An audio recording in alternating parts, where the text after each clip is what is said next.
Hello and welcome to my sort of brief, I think it's going to be a full round of Flood Zone for you guys. Obviously, looking there as well, looking back at this recording, I just ignore that guy. I'm like, oh, I'll get shot, and then give away my position and just kind of ignore him after that. And I don't get a kill assist, so I think I'm kind of lucky that he doesn't just turn around and shoot me in the face. But it's a bit of a slow starting round, which I apologise for in advance. Come on, duck, crouch, duck, crouch. Come on, it's X. Come on, press the button. Yeah, there we go.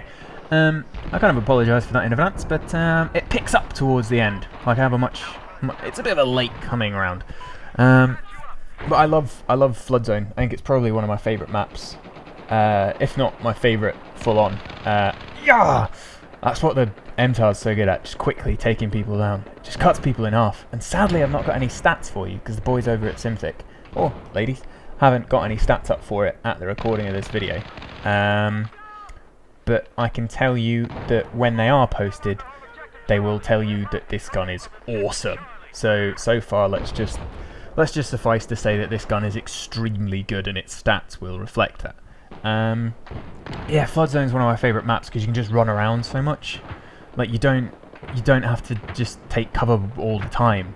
You don't have to constantly be hiding behind stuff. You can just sprint around like a madman, and thankfully my two teammates there line up like a firing squad and destroy that guy who just shot me. But you're allowed to run around because it's on so many levels, and it's not, you know, the top level on all the roofs you can be shot from quite a few angles, so running around on top of the roofs is a bit dangerous. But if you sort of duck down and sprint around, you can sprint around on the ground floor a lot more easily, and you can sprint through all the buildings and they get a brilliant flank off of people. And it is just a fantastic map. It is a bit disappointing in the sense that that large building in the middle, you can just sort of get about, if you get a squad of people, like, you know, 2 support guys with the XM25 and ammo boxes, and then 3 snipers, or you know, throw a medic in there as well so that you can get some revives off, and they can just shut down the entire map, or the top part of it anyway. And that's always really it's annoying when that happens. And look at this, there's a guy to the left. Look, if he hadn't been AFK, he'd have cut down me and my buddy. I feel a bit bad for killing a guy called Dr. Feelgood. And after I killed that guy, I started singing Dr. Feelgood like the entire round. Like I just couldn't get it out of my head. And I think in one of the later rounds as well, I started like typing it in chat, like all the lyrics for I'm the one you call Dr. Feelgood, I'm the one who make you feel alright. And that was just like buzzing through my head the entire time. And this, see, I really hate making an advance on Charlie, like in this short, in the Conquest Small or Conquest Normal. Just, if I had my own way, I would stick to Bravo and Alpha the whole bloody time. And I kind of wish I had. Oh, totally stole that kill. Like 5 bullets there, one of which happened to be a headshot and hit a guy on like no health. So that was me getting really lucky. And this, just running over to Charlie, it takes so long. And you've got to run up. Like, it's such a boring sort of section of the map because the other 2 are quite close. You can get Bravo and Alpha without leaving the sort of favela rooftops, whereas this, you've got to go across the bloody river, you've got to climb up this bit, and there should, in my opinion, be a ladder, but there's not, so you've got to run all the way bloody round. Ugh.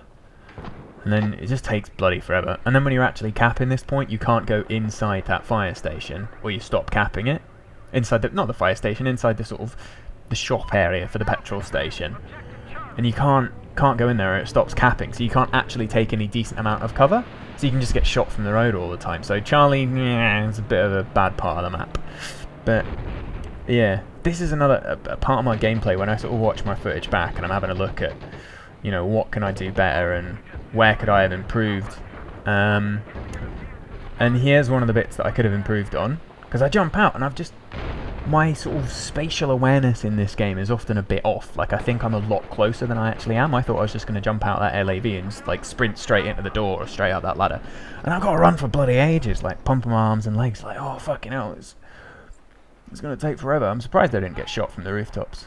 Surprised I didn't get shot by that guy as well. He wasn't paying attention. Nice little reloads. Oh, 19 bullets left. And this is where the round picks up for me. Because before it's been a bit hit and miss. I just saw a guy's shadow as well, so I know he's there. See his shadow, pop round, and he's facing the wrong way, get cut in half by the M-Tar, which is an absolute beast. Finally run out of bullets, and kit switch. I love kit switching.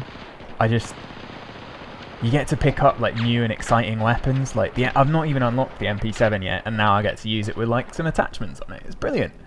Have a quick check to see what the guy's got, because that's one of the things you've really got to do, is check which gadgets you've got when you kit switch, because otherwise you think you've got the original ones, and then you think you're pulling out an RPG and you whap out like anti-tank mines instead. And just there, I jumped down just there because the place I was at, if they'd have bum rushed that corner, I'd have had no cover, so I'd have been cut in half. And then you pop back up, take a peek out, and I was in my... It's always a pet peeve of mine when you're the first one on a door and someone's standing in your way, so I always try and get out of the way as best I can. And then unlucky Dr. Feelgood, he just like leapt into a stream of bullets there. I think he was trying to run away from someone else and then just managed to get himself totally cut in half. But yeah, Flood Zone's like such a great map because you can just sprint around. Like I've been going up and down and round, trying to cover as much ground as possible. And by rights, these guys should have cut me in half. Like I have no idea what I'm doing at this point. There you go. Run out of ammo for that one, and again you've got to have a nice little kit switch. And kit switching, you pick up guns that you wouldn't normally use, even if it's whether you've not unlocked them, like me with the MP7 just there, or now I'm picking up the FAMAS. I do not use the FAMAS. I don't think it's a good gun. I don't rate it because I sort of remember the Battlefield 3 version, and it was scarily overpowered originally, and I don't like to use OP weapons too much because you sort of rely on the weapon more than your skill. And you tend not to develop as quickly if you're using an overpowered weapon.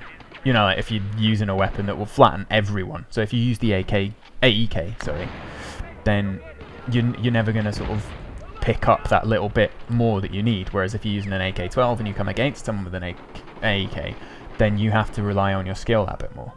Anyway, I pick up the FAMAS because sort of, I don't usually use this. And my god, how wrong I am. This gun is great. Like, the hipfire is reasonably tight because it's a bullpup. And it's not too overpowered anymore because of that 25 round magazine. But the 1,000 rounds per minute, it is not even funny how quickly you just, like, people evaporate in front of you. You just turn them to soup. It's just... It's a horrible thing to watch when someone gets in front of a FAMAS. And you see me spot that guy over there, and I don't really think I've got the range with the FAMAS to take him out because it pops around a lot. The recoil's a bit horrible. Get cut in half. And yeah, again with the ups and downs of Flood Zone, you can.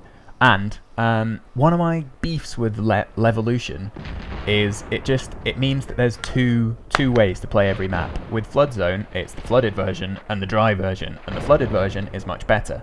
With Siege of Shanghai, it's the collapsed skyscraper, or it's the upright skyscraper. Oh, watch this guy as well. He gets really butthurt in the chat. Oh, sorry, Barthez. But time to get crushed. Wait, where is it? Wait, 3, 2, 1, and butthurt. Oh, nice camp, Bob. And it's like, what? I couldn't run around anymore. Like, I literally couldn't. But anyway, back to the Levolution point. Like, my problem with it is that there's a good way of having the map and a bad way. And Flood Zone's so much better. So much better when it's wet here. That bit bugs me when I watch that back as well. I should have dropped a med kit and I'd have survived that. But anyway, whatever. Yeah, this is me sort of replying to Barthez, putting him in his place a bit. Because he's just, like, I don't think I could have possibly run around any more than I actually do in that round. And again, thankfully, I can't really see it because I'm doing this on Vegas, so it's in a tiny little window for me, so I don't really see what's going on with my gameplay. Yeah, and here, this kills me. I'm telling you, this is the most annoying. Because there's a guy there. Oh shit! Where'd he go? I thought that's him dead, right? He's disappeared. People are shot in the water, so he's dead, right? No. What? Like, I get really annoyed at this point as well because my idiot teammate's sitting behind him, like with his knife out. It's like it really bugs me when you see someone try and knife someone, and it's like, and you die because of it. and it's just like, why didn't you just shoot him? Like, you get the same number of points, no one's going to revive him, like, just shoot him, and then I don't get killed as well. I've got quite a big beef with that, and I think knifing's just stupid. And you will see, like, any of the decent sort of people on YouTube tend not to knife too much, unless they're playing a troll game, in which case, you know, go for it. And I've actually got some gameplay to post where I do get a knife off, because there's this. Oh, it's going to be amazing. You'll see it when it comes up. Not in this game, sorry though. And this is a huge error. Like, I jumped down there. Like, I could have gone. What I should have done is gone through to Bravo and then like secured Bravo and come back down to Alpha. But as it stands, I just get cut in half by dudes on the boats. It's just like, no. And obviously Barthez is having his say in the chat. Oh, I can't remember what score he's got, because I sort of went in the scoreboard there to just check that he wasn't doing too well. So I wanted to make sure I wasn't pissing off anyone who was like top of the leaderboard, because they might, you know, hunt me down and kill me. That's always the thing. When someone gets like butthurt, you've just got to check that they're not too much better than you before you start having a go at them back. This round's kind of coming to a close now, and it wasn't as close as it should have been. Just because I think what I tend to find is when my team's having a good game, I have an excellent game. Like, I'm not good enough to carry a team. You know, if my team's struggling, I can't sort of just drag them by the britches through to a victory. But if I've got like even sort of a halfway decent team supporting me, like you can just cut through people. And that was kind of on the edge of the M-Tar's effective range there, just because of the recoil and stuff. But this whole game, it was just like every point you needed your team to support you, they were there. I wasn't getting as many revives as I should have done, which was a bit annoying. And that guy died way after my friendly. So that was a bit of a sort of, I don't know, like netcode is the buzzword of the day or whatever for this. But I think I'm not going to get any more kills, and we're just about to close the round. And you see that vehicle hit, 'cause I put slams down like start of the match, and no one touched them for ages until like right at the very end. So yeah, thanks very much for watching, guys. That was my little flood zone game. Like if you liked, sub if you really liked. And I'm going to be coming out with more of these raw rounds, because I prefer the flow of watching a full game as opposed to when you see it all cut up and you don't really get a good feel for the way they're moving, you know, the person's moving around the map or anything. So this is the sort of layout that most of my videos are going to be. And that, I think, 19 and 4, I think I went for that one, which is that's fairly respectable, I think. So thank you very much for watching, guys. I hope you all enjoyed it. Like if you liked, sub if you loved. Latest Taters.